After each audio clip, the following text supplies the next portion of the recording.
No Russian is a mission in the 2009 video game Call of Duty Modern Warfare 2 and its remastered version, Call of Duty Modern Warfare 2 Campaign Remastered. In the level, the player participates in a mass shooting at a Russian airport, although the player is not forced or told by the game itself to shoot any civilians and may skip the level altogether without penalty. No Russian is noticeably more graphic than any other level in the game. The plot of No Russian revolves around Army Ranger PFC Joseph Allen, working as an undercover CIA asset, attempting to gain the trust of a Russian terrorist named Vladimir Makarov. No Russian sparked significant controversy for letting players directly participate in a terrorist mass killing, and it became a popular subject in both gaming publications and major news publications. Journalists who described the level's plot as illogical and derided the ability to skip the level. Due to the level's graphic content, Call of Duty Modern Warfare 2 was subject to censorship in international versions of the game, including its entire removal from Russian version. Journalists have since discussed the importance of No Russian to the video game industry. At the end of the level, Makarov kills Alan and reveals that he knew of Alan's true identity. His goal was for Russian officials to discover that one of the assailants was an American, in order to frame the attack as being committed by Americans, hence No Russian, and for Russia to declare war on the United States.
Armageddon to rescue the Jews.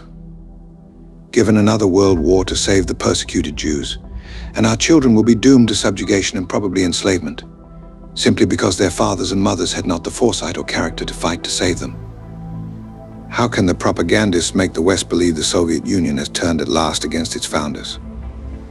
Already since 1948, we have seen the preview more than once. Whenever the public began to talk about the fact that so many communist spies and communist fronters were Jewish, the Soviet government always officially came to the rescue of the Jews in the West by holding a big public trial of some Jewish official or officials. The charge always was treason or disloyalty to the communist order. Just right to make the students of history in the West look ridiculous when they tried to warn their neighbors that communism was a Jewish invention. The trials did not necessarily prove that Jews still had the upper hand in the invisible Soviet government, the communist security system. For it may well be that Zionist agents could get the particular Jewish officials to spy for Zionism, then betray them to the communist government, and thus bring about the public trial which our stupid liberal newspaper correspondents and the Zionist press and infiltrators into the wire services almost always represented to the American public as anti-Semitic. Fantastic, certainly, but indisputable. Facts cannot be denied. Whether or not certain Jews continue to dominate or hold influence in the communist regime need not make any difference. Even if nearly every Jew is pressured to get out from behind the Iron Curtain by the Zionist machine, before a day for Armageddon or Atom Bomb Day, And even if the remaining Gentile communist dictators are wise to the plot, the Zionists no doubt can produce such incidents. Get some Jews indicted and tried, and picture the Moscow regime as officially anti-Semitic. If the enslaved people of Russia come to believe their communist slave masters have thrown off the Jewish yoke and are anti-Semitic, they will fight for the regime. If the indoctrinated, tolerant Anglo-Saxon thinks the Red regime is anti-Semitic, he is apt to fight against it. Thus, the Zionists can make the East and the West fight a desperate war, each side actually fighting against its own future welfare.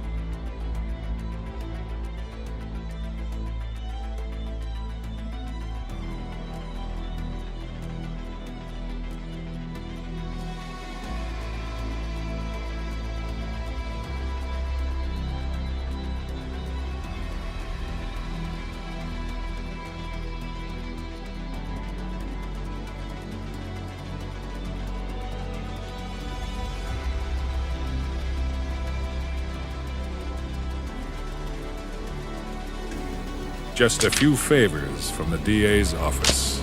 You're dreaming. Otherwise, as a concerned citizen, I'd feel compelled to give this to the press. After all, the people of Gotham have a right to know the kind of person, or should I say persons, they've elected.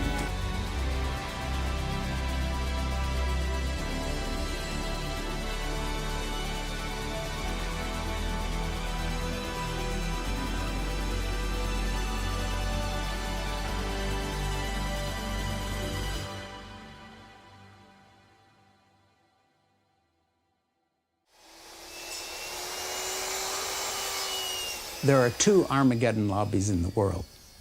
There are the extreme Islamic Armageddon lobby that believe in a final conflict between Islam and everyone else. And then there is the Armageddon lobby of American evangelicals. Evangelical American voters in the Republican Party want a final conflict with all other religions, all other political points of view. They see it as us versus them, true Christians versus everyone else. Nation shall rise up against nation, and as we see these things increase in intensity and frequency, we can know that the Lord is going to return. We don't want peace, we being evangelicals, we want Armageddon. Bring it on. Their view of Zionism is not going to either help Israel or any individual Jew. Their view of Zionism is apocalyptic. So when Israel is finally attacked by, say, a nuclear-armed Iran, that suits the Christians fine. It's exactly what they're prophesying. Then we'll have a big last battle, Jesus comes back, and we're all going to heaven. Are you listening, Iran? Are you listening, Russia? God's going to wipe you out. The scary thing is we are armed with the largest and most powerful military on earth and thousands of nuclear weapons. And so when you put Armageddon Lobby together with American power, it's a different deal.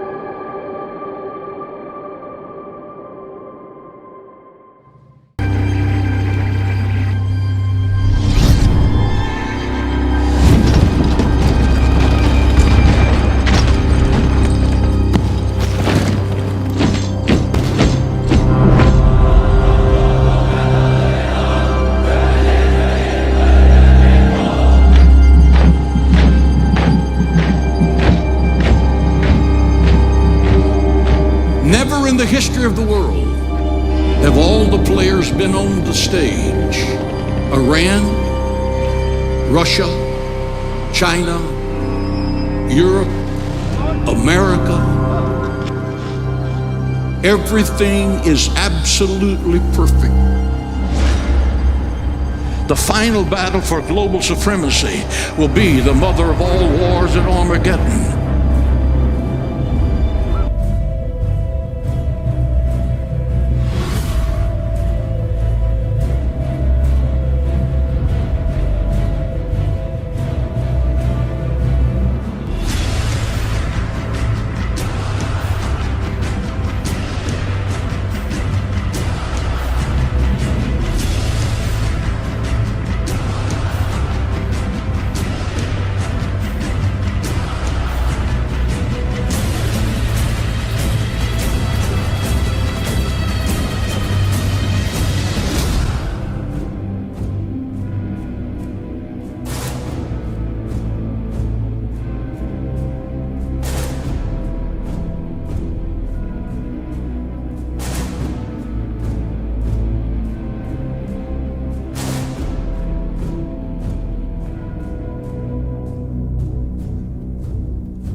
Now a Fort Bragg soldier is about to get off work, go home, play some video games. So why is this news, you might be asking? Well, the soldier is one of thousands attempting to get paid by the Army to play those video games. It's a story you'll only see right here on CBS 17. Kayla Strayer joins us live from Fort Bragg. And Kayla, the Army is using this as a recruitment tool.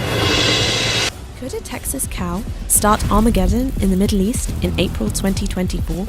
And what does this have to do with Israel's war on Palestine? Referring to the plans of numerous right-wing Israeli groups who believe that a red cow must be sacrificed in order for the Jews to progress plans to demolish the Al-Aqsa Mosque and build the fabled Third Temple in its place. It might sound like a conspiracy theory, but hardliner Israeli group the Temple Institute have already purchased and imported 5 red Angus heifers from Texas at a cost of $500,000. They have been grazing in a kibbutz in the occupied West Bank since 2022. Site in Islam.